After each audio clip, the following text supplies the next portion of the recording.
thank you to my recent subscribers and genuine people who have left comments on my Mercedes video and the video of the Series 1 Turbo. A lot of viewers might have spotted this in the background of some of my videos, and if somebody's been through my videos on my channel, there is a video from a few years ago of me and Jason thrashing them around Cadwell Park. Jason is my friend who I met at the garage on the RS Turbo video in my MK2 Escort. So we did a lot of track days and kicked their heads in. Now this car at one time was very poorly. I shouldn't have bought it, very rusty. Had a lot of metal work put back into it and a lot of body work to get it to this stage. When I originally bought it, it was just a mild Pinto on injection with a 3 litre Capri axle, open diff, which we welded just for a few skids. But it was just numb, so we chucked a Z-Tech in it, had some fun, had some track days. As I was doing track days, it just literally kept falling apart, so the time had come, let's strip it, let's do the job properly. A few eagle-eyed ones of you will notice on the roof skin. Now, the roof on this car were battered, it was full of filler. I don't know why, to be honest, I genuinely don't know why, but I thought best decision was let's cut it off, let's put carbon fibre roof skin on. Bit of a nightmare to get one, had to wait a year for it made, but hopefully it's going to finish the car off. It's had 2 coats of primer and it's been blocked down twice, and I'm still at the point of, do I give it another high build prime and block it again? But we'll see where we go. I blew the Z-Tech up, so at that time it was decision time, so I opted to go for a Duratec this time. The Duratec has got a set of 51mm SF taper throttle bodies, which are the Genvis on a Scholar Racing inlet manifold.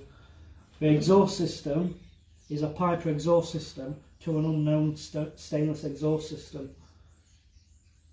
The gearbox is a MX5 6-speed NC box. It's same as what Retro Power have just fitted to Gordon Murray's MK2 Escort. So if a few of you have followed Retro Power's videos, you will have seen the gearbox that they fitted, and it's pretty much the same. So a lot of the fabrication work was done, all the back end was done by Joe at Fab Lab.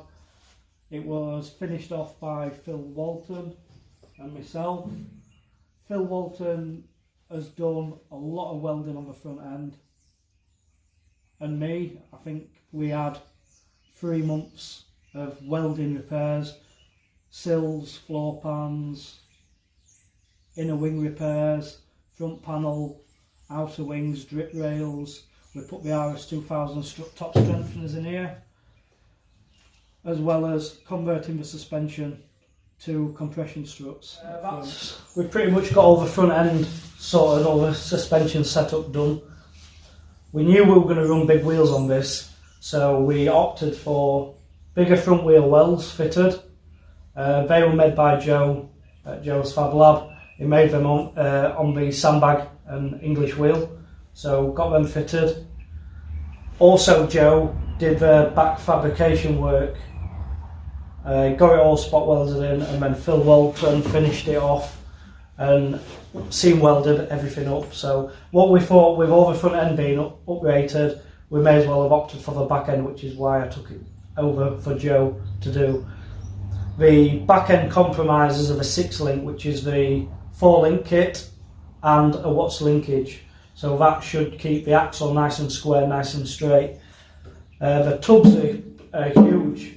We've got the wheels we're using are 17x10.5J on the back and 17x8.5 on the front. They're essentially going to be the road wheels. I say they're going to be road wheels, I don't know, there might be a few bits of swap and changing, but yeah. Hopefully we can get it, it's ready now anyway, so it can go for the cage.